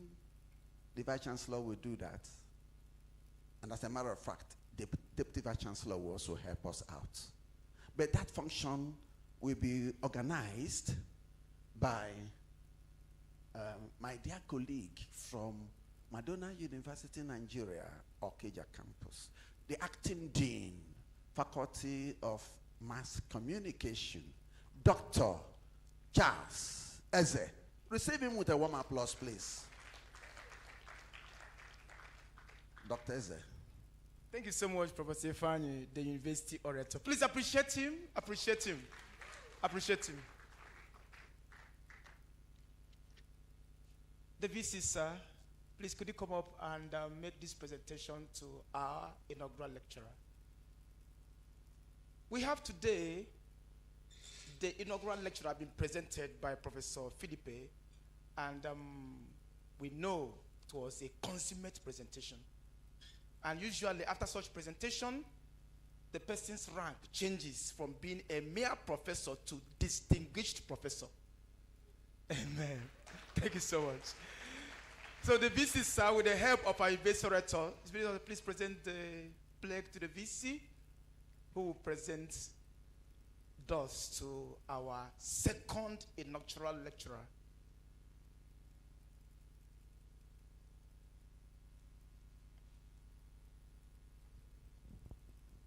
Ladies and gentlemen, as you can see, it's a beautiful plaque, and it's presented to Professor Philippe Emmanuel P. Mounmbegna,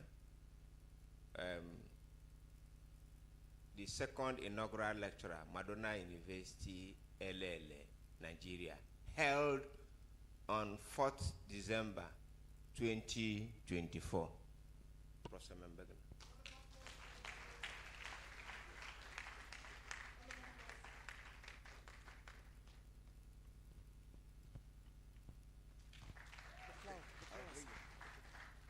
This is, we still have the second coronation.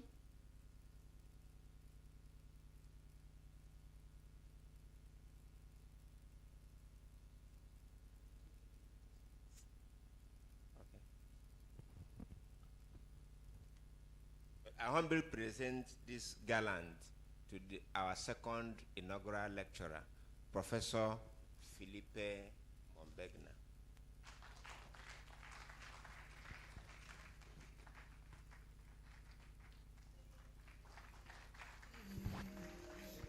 May we not call him Distinguished Professor of Medical Biochemistry. Distinguished Professor of Medical Biochemistry. We want to invite the Deputy Vice Chancellor Administration to please present the gallant to our own Vice Chancellor, the Vice Chancellor who introduced the inaugural lecture in Mounmbegna University. DBC, sir.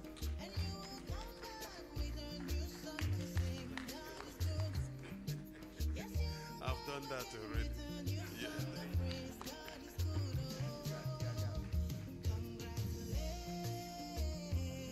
Yes, sir.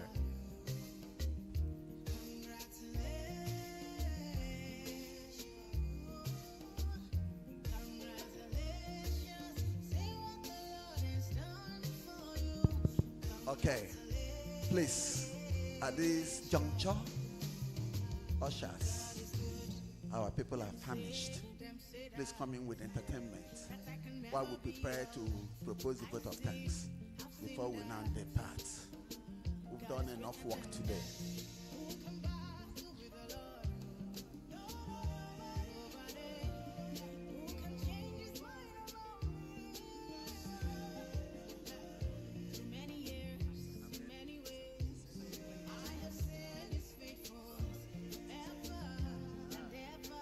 Okay.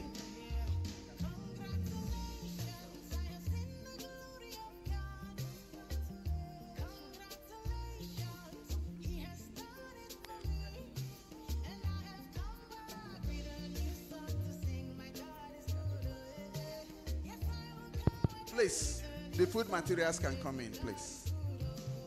It's in form of very organized. It's form of takeaway. It's takeaway. You can take it home and eat. It's not going to, but we don't like to actually litter our special auditorium. You see how beautiful it is. But if you can take yours home, it's in order. Okay. So the next activity here, while the food is going around, please take it easy. Let it not elucidate any noise making, please. Let it not elucidate any noise making. Take it easy. We are organized here in Mounmbegna University. Let it go easy. No noise making. It's not. We're not politicians here. That scramble for food, scramble for water, scramble for money. You go. These are academics. Academics are respected people. So everything we do here is organized. It's not anyhow. Okay. There is something being unveiled. It is something very special. You can see it. I know you know what it is. And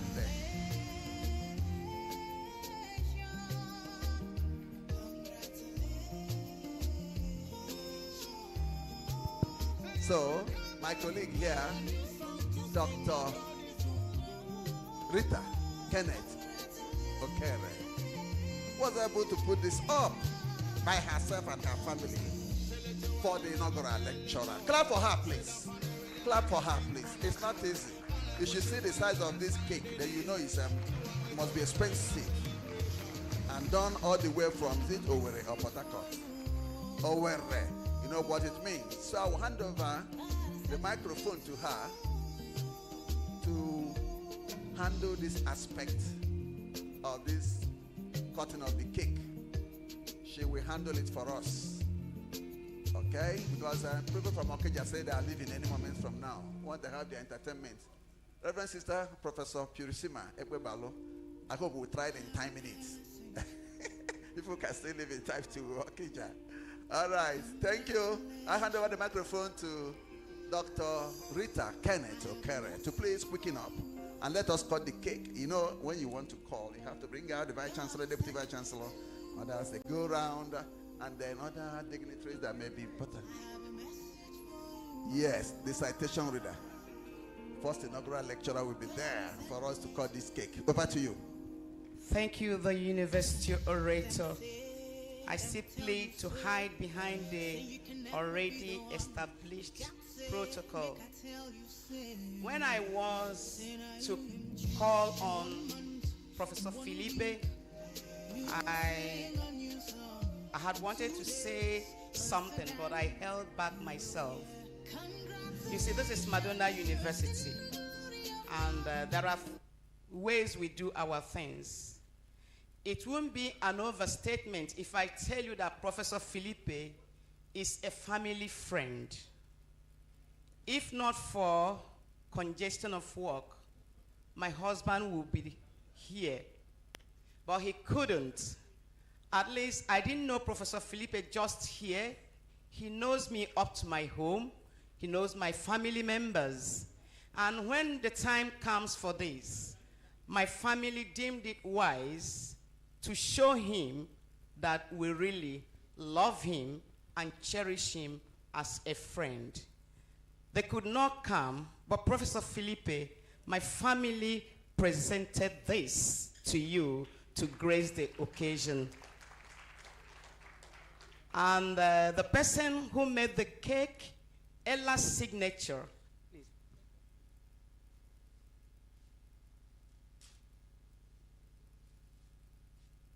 Ella's signature is my nephew's wife. She does this. I only told her what was going on, and she designed it. You can see the color of your hood. You can see your cap. And when I asked her why she did this, she said, I have seen Professor Philippe. I know him. This is just the beginning.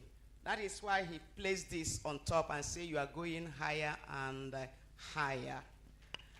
Ladies and gentlemen, please permit me to call out Professor Philippe and members of the high table to come and help him cut the cake.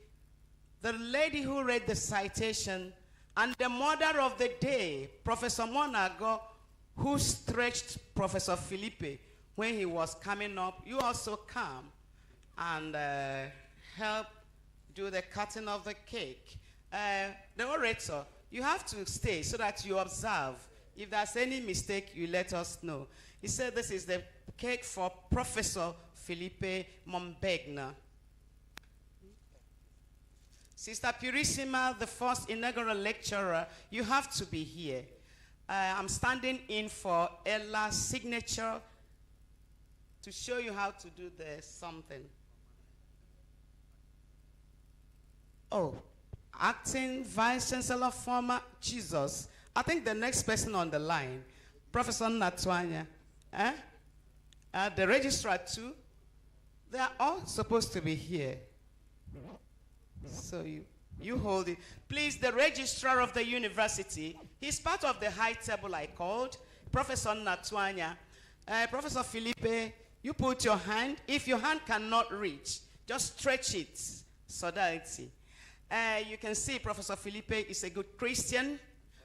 Yes, I said the orator has to be there to watch what is going on in case of the other time. I'm not going to ask a whole professor to spell anything. What is it that he cannot spell? What is it to be spelled? Representative of the Alumni Association, please come forward. Are you here? Oh, I'm so sorry. My friend, that is why Shakespeare said that what touches us should be last served. I'm sorry about it. Okay, you can stretch your hands. I'm going to give you a song that is going on in Professor Philippe's mind. And at the end of that song, please, you do justice to the cutting. Stretch your hands. Professor Philippe is saying, thank you, Jesus. Thank you, my Lord. Whatever I am now, it is by your grace. Many are dying, oh, many are perishing, but whatever I am today, It is by your grace.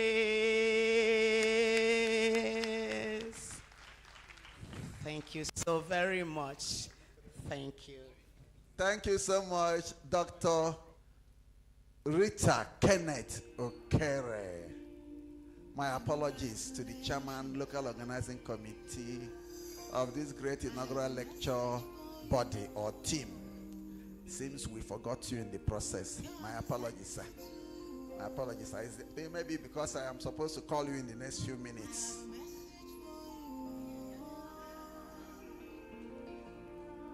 We are almost done. We're almost done for the day. Say you can never be the one. Make I tell you, say now you in June, in 1 month, in 1 week, you will sing a new song. In 2 days, lesser than you will hear. Congratulations, you're still the glory of God. Congratulations, He has done it for you, and you will come back with a new song to sing. Hello. God is good. Yes, you will come again with a new song of praise. God is good. Oh, congratulations.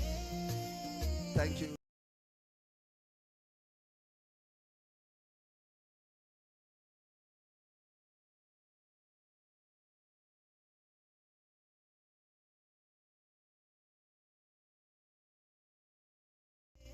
And I've earlier said, this program is especially a program of the Vice Chancellor. In any university, it's Vice Chancellor's program. And at this point in time, the vote of thanks can also go to the same Vice Chancellor. It is his day. He decides what we are doing here today. Not like in convocation. It's the Chancellor's day. Nobody drags convocation with any Chancellor. Even if the Chancellor is from Sokoto or from Medukri, it is his day. Ceremonial. It is his day. So we should know all these things. But remember, in Madonna University, it's only our father founder is not around. If he's around, he's the what? The Oga Bata Bata. Of course we are doing. Am I right? Yes. So our gentle, diligent, and ever willing to deliver to the university, the man I called audacious in connection with the first inaugural lecture of this great university. It's already in history. It's written. There's a room, a ward room now for inaugural lecture. So was there as the first to introduce the inaugural lecture in Madonna University since 1999. So I wish to give him this microphone to officially propose the vote of thanks. Ladies and gentlemen, may I present to you the ebullient and dynamic Vice Chancellor of Madonna University, Nigeria, Professor Kasmia Uchenna Yaounde.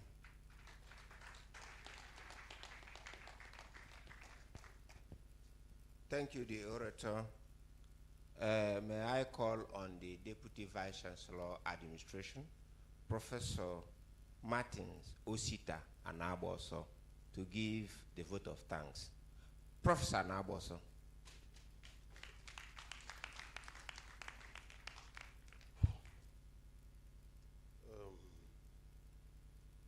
Please permit me to stand on the already established protocols.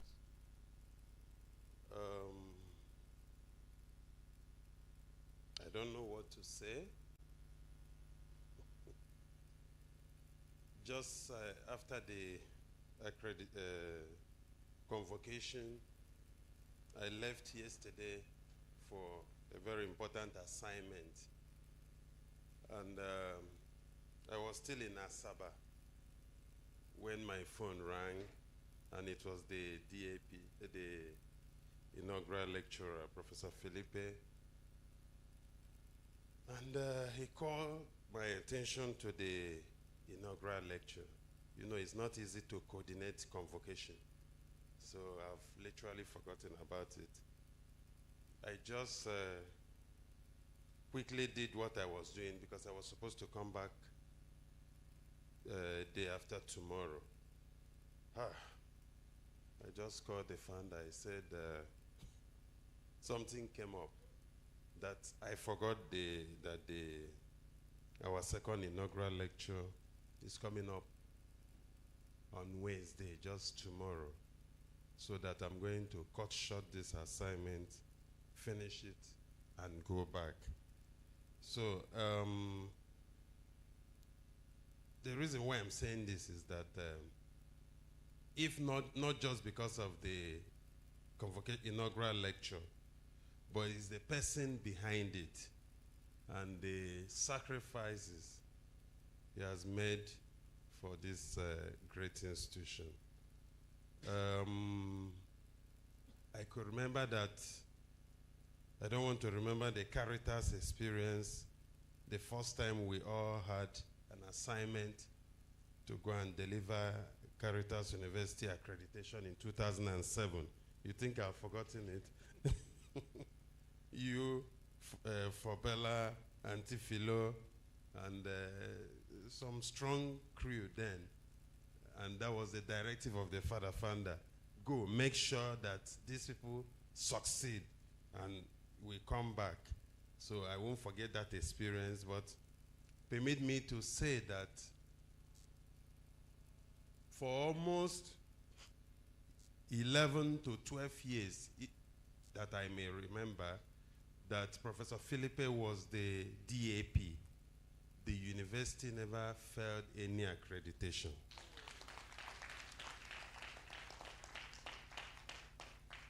For those who came from other university, you might not understand why I said it, because probably in other institutions, department literally handles all the accreditation affairs, but in Maduna, it is somewhat centralized, and it's often left in the hands of the DAP to drive. So if anything happens to that accreditation, the VC or the proprietor does not care who is the head of department. Whom they want to look at is who is the DAP. So he's not serious with this. So for us and for me, it is something I hold so dear to myself. And the VC, if I could borrow your word from the first inaugural lecture, you said that the inaugural lecturer speaks ex cathedra. You pontificate, no question, no reporter, no nothing. Anyway, I don't want to say anything, but I just want to validate, if it's an offense, permit me to validate what he said about ginseng, African ginseng, that like some of us who work almost with father founder, you understand what it means to work at times 72 hours, 84 hours non-stop, and without resting. And because he himself is covered with his own spiritual powers, I don't know. But often I'm left with the physical one. And even if I'm dying, he will still look at me. My friend, are you not there? Let's continue, let's continue. So there was a time I visited Ghana, and after my meetings and my business there, the first thing I asked them, please, where can I get Ghanaian ginseng? I bought it, I came back, I used it, I noted, like he said, we are all research students. I traveled to Europe, I got. I traveled to China, I got, which is also okay, that's for Asia, and also Philippines. But my brother, I will tell you in the words of the speaker, that the one I found more potent amongst all these ginseng was that of the Ghanaian one I took. So which is a confirmation of what he said. So I am a living witness, and I will attest that this your work is indeed a work that will be remembered for a very long time to come. What do you want me to say about our linkages, foreign linkages? What he has done in that regard? They talked about being humble. Some will not understand when they say you are humble in Madonna University. This is a man that will be sleeping, and Father Fanda will call on him, say, Martin, go and call Professor Philippe, that we learned that the exercise we are going to have tomorrow, that the Ghanaians or the Cameroonian professors and all whatnot, they are not here yet. Go and call him to leave now, not to leave tomorrow. Tell him to leave now. And once you deliver that message, the only thing he will ask you, have you booked my ticket? He will just say, have you booked my ticket? Even if he's in fact, this is a great man. The love he has for this university, the flight, turbulence, so many things he has endured. Some of you won't understand. In these past 22 years, working, that is why at times, when you don't know your onion, or you think that working in a, what they call it, a private university, that being in federal or state university is better than being in private university, I will remind you that schools like Harvard and so many other great institutions are not government universities. They are private universities. But if you are an authority in what you are doing, and you know what you're doing, you have passion for your work, you won't be afraid of you losing your job. The next BP I might have now, or stroke, is when somebody like Professor Philippe says, please, due to some reasons, it's like I am considering, or that for, you know, there are some lines you don't allow to conclude. Once you start it, and you start going towards the, we say, Holy Ghost, please don't go towards there. So if you know what you're doing, you will be celebrated, you will be recognized, and the world will come to know that you have also contributed your best. Finally, I actually did not know that you are a herbalist. I mean, that you're a native doctor. Because one thing I'm taking away from this lecture today is that you are a native doctor. And please permit me to record this. The experience I had in the hands of the Okija people in 2014, when they came to stop the road project we are doing. And for me to come in the morning to continue the work, I saw a basket of charms. And I saw a fresh egg with a very big padlock as big as my hand, passing through the egg, live egg, and locking it.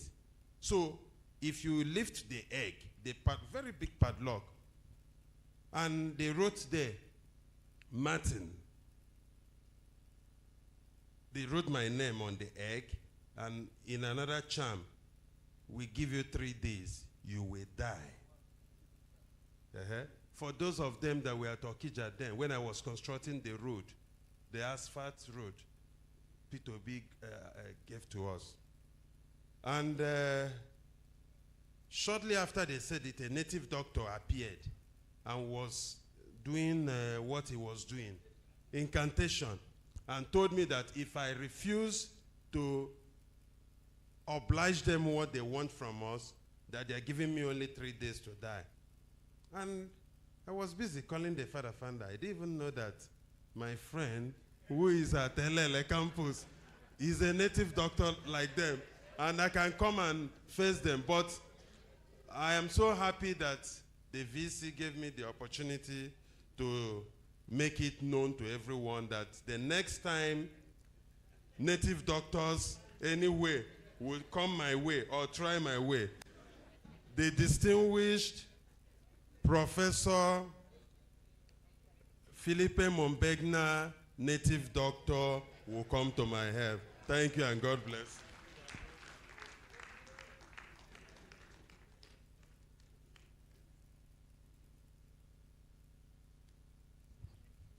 Very interesting vote of thanks by our dear Deputy Vice Chancellor, Professor Martin Osita Anamboso. Give him a round of applause, please. It has been established, well established now, that our erudite Professor Philippe Emmanuel Puonkoso Mounmbegna is actually a herbalist. So certified one. A pharmacist is confirming it. Tafs Abere, Prof, say it's a certified one. So we prepare the paper for him. Do you prefer herbalist or native doctor? Okay, Professor Benedict Agud said it's both of them. He's both a herbalist as well as what? A native doctor. So you see, everybody's interested in what you did today. People are happy. That's the summary of it.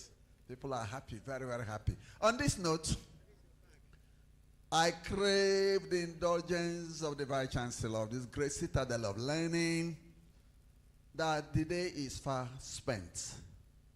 Anything that has a beginning must have an end. So we are likely going to round off. May I call on all of us to please stand for the anthem, Federal Republic of Nigeria.